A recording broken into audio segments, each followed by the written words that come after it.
प्रेम से बोले भागवत भगवान की। तो देव माता अदिति ने कश्यप जी का सेवा किया। कश्यप जी ने पूछा कि देवी क्या बात है, कोई बाधा तो नहीं है, कोई परेशानी तो नहीं है। तो कश्यप जी से तुरंत देव माता अदिति ने कहा प्रभु क्या बताओ, सबर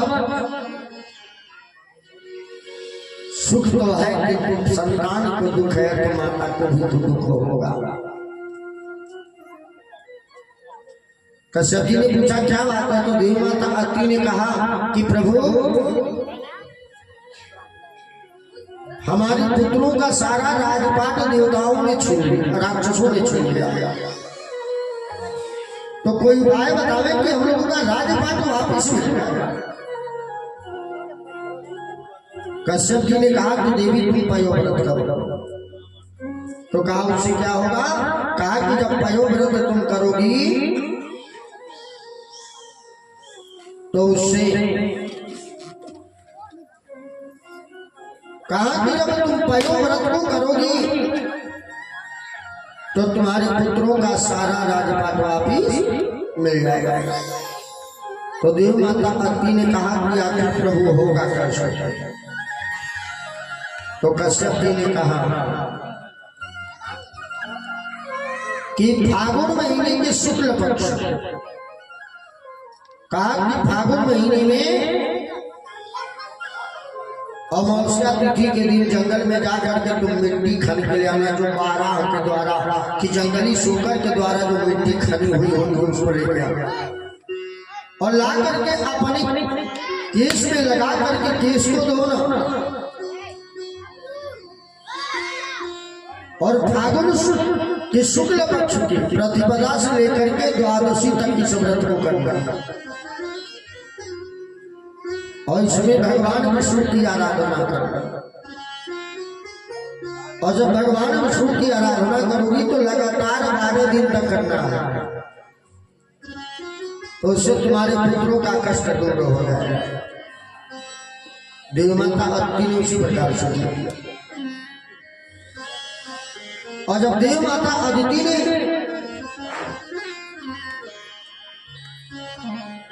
फागुन के महीना में शुक्ल पक्ष की प्रतिपदा से लेकर के द्वादशी तक लगातार भगवान विष्णु की उपासना किया और उसमें खाना क्या था, केवल दूध पी करके व्रत को करना था, क्योंकि उस व्रत का नाम ही है पयोव्रत। जब उस व्रत को किया और व्रत का जब उद्यापन करने लगे तो स्वयं भगवान विष्णु प्रकट हुए और देव माता अदिति से कहा कि देवी मैं तुम्हारी इस सेवा से भक्ति से प्रसन्न हो, जो मांगोगी वही दूंगा। देव माता अदिति ने हाथ जोड़ करके भगवान विष्णु से कहा कि प्रभु अगर देना है तो मुझे यही वचन दीजिए कि मेरे पुत्रों का सारा राजपाट वापस मिल जाए। ये सुनकर के भगवान ने कहा कि देवी इस समय मैं भी कुछ नहीं कर सकता। देव माता अदिति ने कहा भगवान विष्णु ने कहा कि देवी इस समय राजा बलि 100 अश्वमेध यज्ञ का संकल्प लिया है, तो मैं स्वतः राजा बलि का बालवाखा नहीं कर पाऊंगा, किंतु अगर तुम चाहती हो ना तो इसके पहले तुम और कश्यप पूर्व जन्म में मेरा इतना कठोर तप किया था कि मैं उस समय तुम लोगों को वचन दिया था, तुम लोगों ने यही कहा था कि आप ही जैसा मुझे गर्भ से संतान हो, तो हमने आज तक खोजा कि अपने जैसा नहीं पाया, तो मैं ही तुम्हारे गर्भ से बालक बन के जन्म लूंगा। किंतु कहा कि बालक बन करके तो जन्म लूंगा और नाम रहेगा उपेंद्र, लेकिन शरीर केवल 52 अंगुल का रहेगा, तो इसलिए लोग मुझे बामन बामन कहेंगे। और जब कहा कि लोग मुझे बामन बामन कहेंगे, यही मेरा 52वां अवतार होगा। और जब राजा बलि का 99वां अश्वमेध यज्ञ चलेगा, तो उसी समय मेरा जब वो पवित्र होगा, तो भिक्षा मांगने का मुझे पात्र मिलेगा, तो वही पात्र लेकर के जाऊंगा और जा करके राजा बलि का सर्वस्व दंशन करके दान करा करके दे दूंगा। भगवान आशीर्वाद दे करके चले। कुछ दिन के बाद देव माता अदिति को गर्भ स्थापित होगा, और जब देव माता अदिति का जब गर्भ स्थापित हुआ, तो देव अदिति के गर्भ से भादो सुदी द्वादशी तिथि आई। और जब भादो तो शुक्ल पक्ष की जब द्वादशी तिथि आई, तो ठीक दोपहर के 12 बजे रोहिणी नक्षत्र आया और कर्क लग्न आया, और उसी समय ब्राह्मण भगवान का जन्म हुआ। प्रेम से बोलिए वामन भगवान की। किंतु वामन भगवान का जब अवतार हुआ, तो नाम रखा गया उपेंद्र। नाम रखा गया उपेंद्र, लेकिन शरीर केवल 52 अंगुल का था, तो इसलिए उनको वामन वामन कहा गया। कुछ समय आज कुछ दिन का दिन बीता, इधर राजा बलि का 99वां अश्वमेध यज्ञ प्रारंभ हुआ। तो उस समय वामन भगवान के जगोपवीत संस्कार की विधि बनी। और जब जगोपवीत संस्कार की जब विधि बनी, तो सारे देवता कुछ न कुछ दिए। ब्रह्मा जी ने अपना कमंडल दिया, शंकर जी ने अपना मृग चर्म दिया, मूज मेखला दिया, भगवान सूर्य ने भिक्षा मांगने वाला पात्र दिया। अब सारे के सारे देवता कुछ न कुछ दिए, और जब कुछ न कुछ दिए, जब वामन भगवान का जगोपवीत संस्कार हो गया, तो वामन भगवान को भिक्षा मांगने वाला जब पात्र दिया गया, तो जी वही लेके निकले। तब तक माई दौड़ा ऊपर से भिक्षा गिराया, तो वामन भगवान ने रोक लिया। और जब रोक लिया तो कहा कि अब तो माँ का भिक्षा मिल गया, तो अब मैं किसी से भी भिक्षा मांग सकता हूँ। वामन भगवान ने भिक्षा मांगने वाले पात्र को लेकर के पहुंच गए जहाँ राजा बलि का 99वां अश्वमेध यज्ञ चल रहा था। तेरे पार खड़ा भगवान भगत भजते रे जोड़ी, तेरे पार खड़ा भगवान भगत रे जोड़ी, तेरा होगा बड़ा एहसान, तेरा होगा बड़ा एहसान, जगत में ऊंची रहे तेरी शान।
भगत भगते जोरी तेरे बार खड़ा भगवान भगत भगते जोरी तेरे बार खड़ा भगवान भगत भगते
सर्वस अपना मान ले कहना मेरा मिट जाएगा पल में तेरा मिट जाएगा पल में तेरा जन्म जन्म का फेरा जन्म जन्म का फेरा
राजा बलि के दरबार में पहुंचने लगा।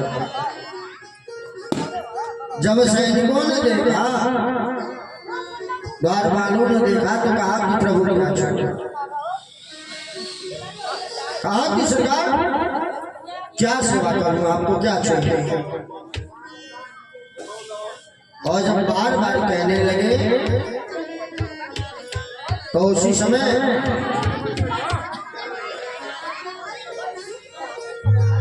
अरे भाई शोर कम करिए आप।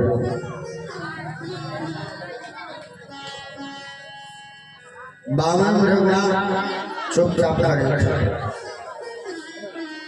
द्वारपाल भगा भगा गया और जाकर के तुरंत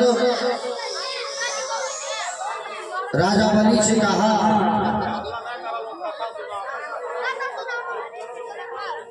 राजा बलि से कहा कि सरकार दरवाजे पे एक ब्राह्मण आया है और कुछ कह भी नहीं रहे हैं, लग रहा है कि आपसे मिलने के लिए आए हैं। राजा बलि ने कहा तो आदर पूर्वक बैठाओ, उनके सेवा भाव में कोई कमी ना हो, मैं आ रहा। और शुक्राचार्य जी से कहा कि गुरुजी थोड़ा 10 मिनट के लिए पूजा पर निकल गए। शुक्राचार्य जी ने कहा कि राजन कि यज्ञ पूजा पाठ के समय अगर कोई कुछ मांगने के लिए आता है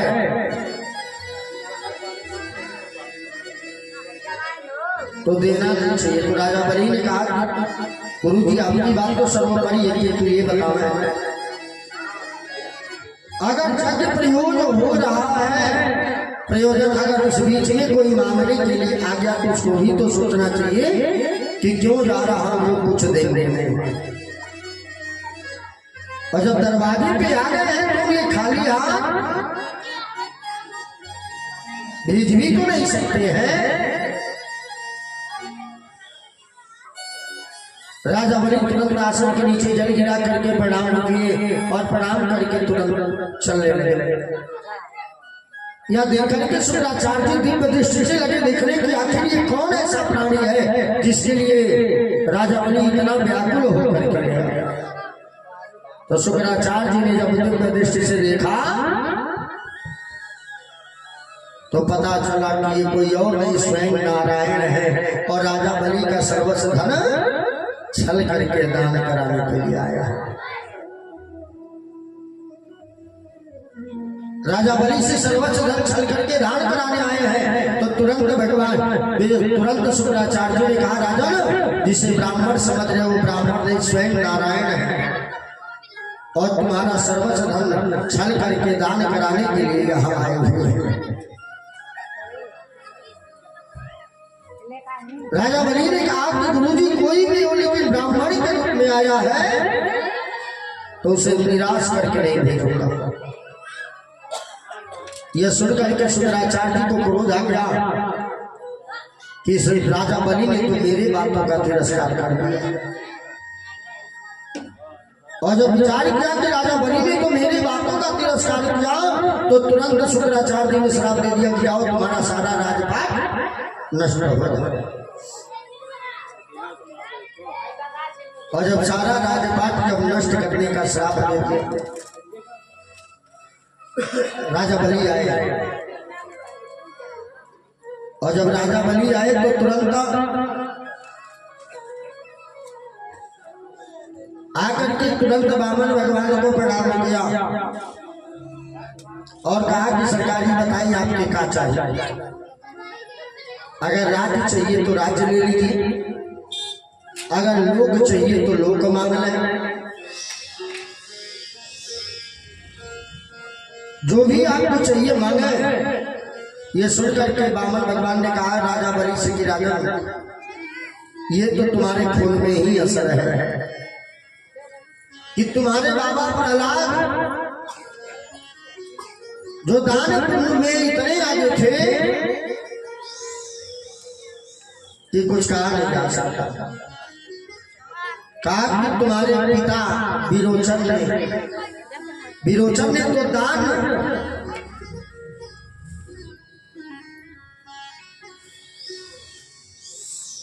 कहा कि विरोचन दान में तो अपना मस्तक काट करके दान कर दिया था और जब कहा कि विरोचन ने तो अपना मस्तक काट करके दान कर दिया तो तुम कैसे पीछे रहोगे। किंतु जो मैं मांगूंगा वो आप दोगे।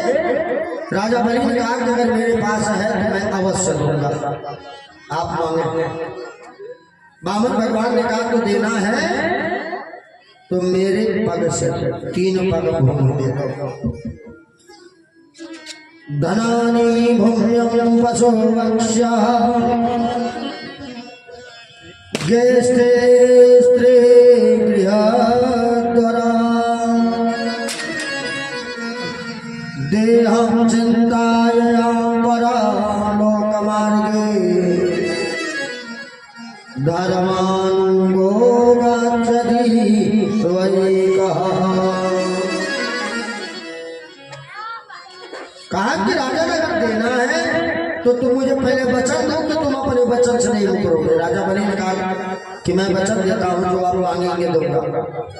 तो कहा कि देना है तो मेरे पग से 3 पग भूमि दान कर। राजा बलि जुगला ने कहा कि सरकार अगर राजा बलि ने कहा कि अगर आपके पैर से अगर 3 पग अगर भूमि में दे दूंगा तो वो भूमि किसी योग्य नहीं होगा। उतने में तो एक बिस्तर नहीं लग पाएगा तो आप करेंगे क्या? और जब कहा उतना में तो एक बिस्तर नहीं लग पाएगा तो क्या किया जाए?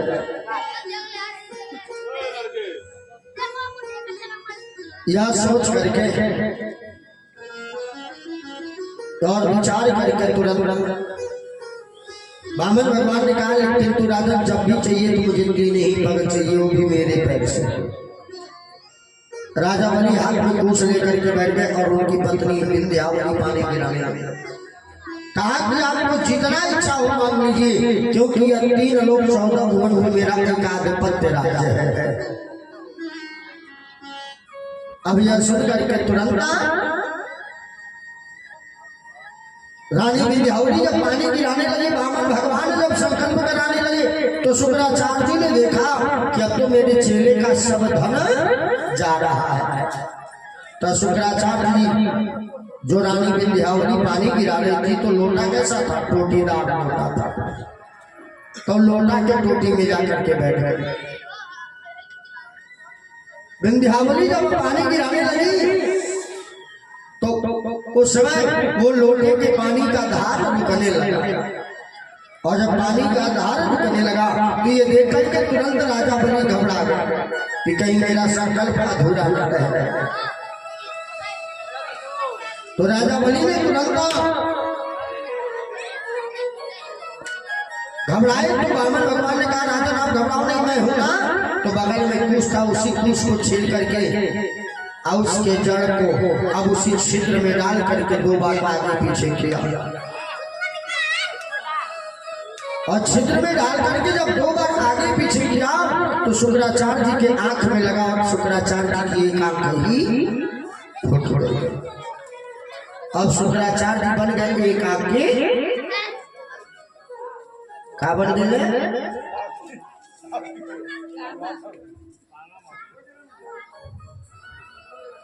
एक लिया ध्यान नहीं है, माटी का देवता क्या बताई हमें जवाब। शुक्राचार्य जी रोते बिलखते हुए निकले तो राजा बलि ने कहा, क्या गुरु जी ये आपने क्या किया? शुक्राचार्य जी ने कहा कि राजा मैं तो तुम्हारा धन बचाना चाहता था, किंतु तुम ही नहीं माने, तो क्या बताऊं, तुम्हारे धन के बचाने के चक्कर में मेरी एक आंख ही फूट गई, और मैं एक आंखा काना हो गया। किंतु सज्जनों, अगर काना को काना कह दिया जाए तो मार हो जाएगा। कहना क्या चाहिए? राम नयन। अगर काना कहने का मन करे तो क्या कहना चाहिए? राम नयन। राम मतलब एक, नयन मतलब कि जिसके पास एक ही आंख होता है उसे कहा जाता है राम नयन। अब दोबारा रानी विंध्यावली पानी गिराने लगी, और जब दोबारा पानी गिराने लगे तो तुरंत क्या जी तुम लोग तो एकदम क्या बताए हैं।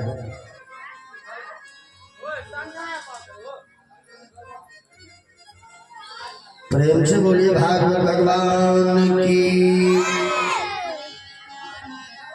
जब राजा बलि दोबारा अब लिंग की कुशा बैठ गए तो बामन भगवान ने संकल्प कराया, और जब संकल्प कराया तो बामन भगवान ने कहा, राजन ये बताओ कहां से नापना शुरू करूं? राजा बलि ने कहा कि सरकार 3 लोक 14 भुवन पे एक आधिपत्य राज्य मेरा है, आपकी जहां से मर्जी हो, जहां से इच्छा हो वहां से आप नाप लीजिए। और जब कहा कि जहां इच्छा हो वहां से नाप लें तो पहला दाहिना कदम बढ़ाया तो सीधे ब्रह्मलोक में भेज दिया, और जब ब्रह्मलोक में जब कदम पहुंचा तो ब्रह्मा जी ने तुरंत अंगूठा धो करके और अपने कमंडल में रख लिया, तो उसी से गंगा जी की उत्पत्ति हो गई। और जब गंगा जी की उत्पत्ति हो गई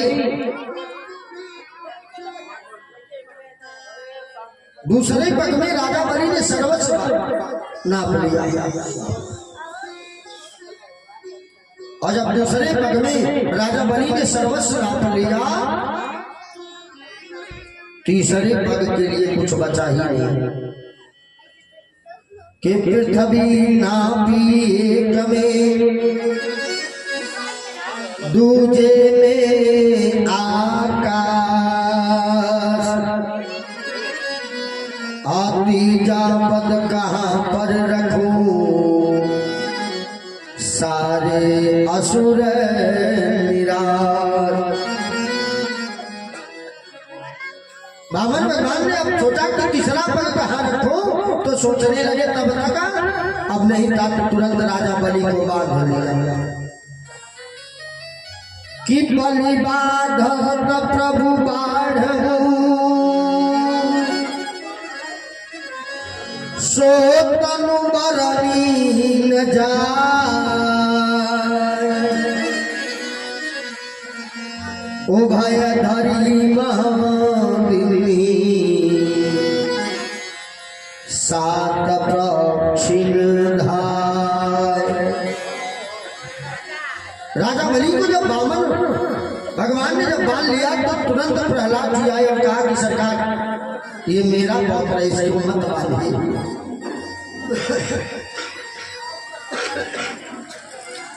और जब कहा कि इसे मत बांधे, इसे मत मारिए, तो राजा बलि से तुरंत बामन भगवान ने कहा कि राजन, प्रहलाद जी से ने तुरंत कहा कि हे प्रहलाद, मैं तुम्हारे इस पौत्र को बांध नहीं रहा हूं। कहा तो कर क्या रहे हैं? कहा कि इसने 3 पग भूम देने के लिए कहा था, किंतु अब तक इसने 2 ही पग भूम मुझे दिया है, इसीलिए इसे बांधा हूं। तो राजा बलि प्रहलाद जी को प्रणाम किया और कहा बाबा, और जब प्रणाम किया खड़े खड़े कि बाबा प्रणाम, जो ही बोले तो प्रहलाद जी ने बोला कि ये बताओ कि तुम प्रतिदिन तो जब भी मुझसे मिलते थे तो सो के मेरा प्रणाम करते थे, आज खड़े खड़े क्यों कर रहे हो? तो राजा बलि ने कहा कि बाबा, जिस धरती पे मैं सोता था, सो के आप प्रणाम करता था, वो मेरी थी, किंतु आज जहां मैं खड़ा हूं केवल उतना ही है, उसके अलावा मेरा कुछ भी नहीं है। और जब कहा इसके अलावा मेरा कुछ भी नहीं है, तो ये सुन करके तुरंत प्रहलाद जी लगे विनती कर, और जब विनती करने लगे तो राजा बलि से बामन भगवान ने पूछा कि राजन ये बताओ अब तीसरा पग कहाँ रखा? तो राजा बलि ने कहा कि जिस शरीर से धन को अर्जित करने में मुझे इतना समय लगा, किंतु आपको नापने में समय नहीं लगा, तो जब धन नहीं रहे आप ये शरीर ढक के क्या करेगा? तीसरा पग आप मेरे सर पर रख दीजिए। तो बामन भगवान ने तुरंत सर पे तीसरा पग रखा, तो पैर के नीचे का भी घूम आ गया। तो बामन भगवान ने कहा राजन ये बताओ, तुम्हारे दान पुण्य करने से मैं प्रसन्न हूँ, आज जो मांगोगे वही वरदान मांग लो। राजा बलि ने कहा प्रभु, जब कोई चीज दान किया जाता है तो दान करने के बाद उसका नाम तक नहीं लिया जाता, और दान दे दिया तो उसके बाद अगर मैं आपसे अगर मांग लूंगा तो मेरे दान का फल ही नष्ट हो जाएगा, इसलिए मुझे कुछ नहीं चाहिए। यह सुनकर के तुरंत बामन भगवान ने कहा कुछ तो मांग लो। तो राजा बलि ने बोला कि तन दे धन को राखिए, धन दे राखिला, तन मन धन सब दीजिए, एक धर्म के का। कहा जब सब दे दिया तो बचा क्या कि धर्म है, तो प्रभु को उसमें मत कुछ कहे, क्यों कि जिस धर्म पे सारा राज गया और पितृदेव का निधन हुआ। राजा बलि ने कहा कि जिनका जो धन है, धर्म है, उसी के लिए मेरा सारा राज्य चला गया। उसी धन के लिए, धर्म के लिए ही मेरे पिता का भी निधन हुआ। कि जिस धर्म पे सारा राज्य गया और पितृदेव का निधन हुआ, जिस धर्म पे भाई भरत छुटा, सीता प्यारी का हरण हुआ, उस धर्म पे भाई लखन भी मरता तो मर जाए, आवाज यही मुख से होगी कि यह धर्म नहीं जाने पावे। जो स्वयं मांगने आया है वो दान मुझे क्या देगा। राजा बलि ने कहा कि जब आप स्वयं मुझसे मांगने के लिए आए हैं तो आप मुझे क्या दे सकते हैं? सारा तो मेरा ही था ना।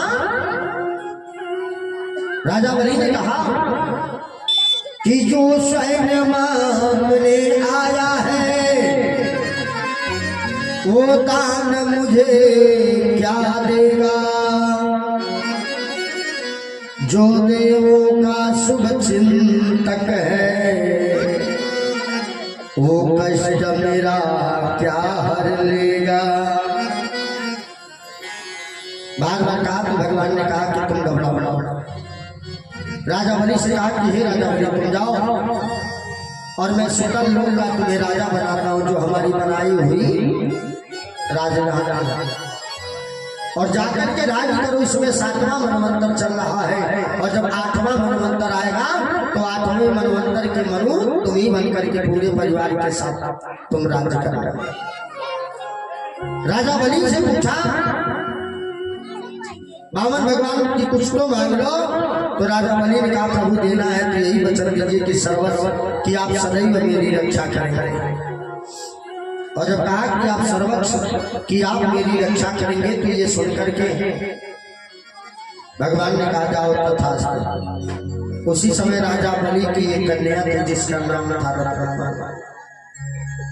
रत्नमाला ने जब वामन भगवान को देखा तो मन ही मन सोचने लगी कि अगर ऐसा बालक मुझे मिल जाता तो मैं उसे अपने स्तन का पान कराती तो मुझे आनंद आता। तो भक्त के हृदय की बात को जान करके भगवान ने कहा मन ही मन आशीर्वाद दिया कि जाओ इस समय तो नहीं, किंतु द्वापर के अंत में मेरा जन्म होगा। अब तुम राक्षसी बन के आओगी मुझे मारने के लिए, तो मैं तुम्हारे उसी स्तन का पान करके और तुम्हारा उद्धार कर दूंगा। वामन भगवान चले गए, जाके राजा बलि के मुख्य दरवाजे पे पहरादारी करने लगे। तो नारद जी को जब पता चला तो नारद जी जाकर के लक्ष्मी जी से कहा कि सरकार कहाँ है। लक्ष्मी जी ने कहा भक्त का उद्धार करने गए हैं। कहा कि भक्त को उद्धार करने के लिए गए थे कि भक्त को बांधने गए थे। कहा बात क्या है? तो कहा कि इसमें सुतल लोग में पहरेदारी कर रहे हैं। यह सुनकर के तुरंत कि सुतल लोग में भगवान पहरेदारी कर रहे हैं। तो सुबह हुआ तो लक्ष्मी जी भिखारी का रूप बना कर गई। और जब भिखारन का रूप बना करके जब गई तो जा करके राजा बलि से कहा भिक्षाम देहि भिक्षाम देहि। तो राजा बलि ने तुरंत कहा देवी क्या चाहिए? तो कहा अगर देना है तो आपके मुख्य दरवाजे पे जो पहरेदार है उसी को आप मुझे दान कर। तो राजा बलि समझ गए कि यह कोई भिखारन नहीं है, यह तो लक्ष्मी जी है। तो भगवान को बुला के कहा सरकार हमने आपको दान कर दिया इनके साथ। तो वामन भगवान जब जाने लगे तो कहा राजा इस समय तो जा रहा हूं कि तुम्हें वचन दे करके जा रहा हूं कि जब कहा कि राजा जिस समय तू जा रहा हूं तो तुम्हें वचन दे रहा हूं कि प्रतिदिन सुबह जब तक तुमको दर्शन नहीं दे दूंगा तब तक संसार का कोई दूसरा कार्य नहीं करूंगा। तब से आज भी राजा बलि सोए रहते हैं तो बामन भगवान जाते हैं और दर्शन देते हैं। राजा बलि की नींद टूटती है तो बामन भगवान को प्रणाम करता है तो बामन भगवान आशीर्वाद दे करके चले जाते हैं। इतनी कथा जब श्री सुखदेव जी ने परीक्षित जी को बताया, परीक्षित जी से सुखदेव जी ने कहा कि राजा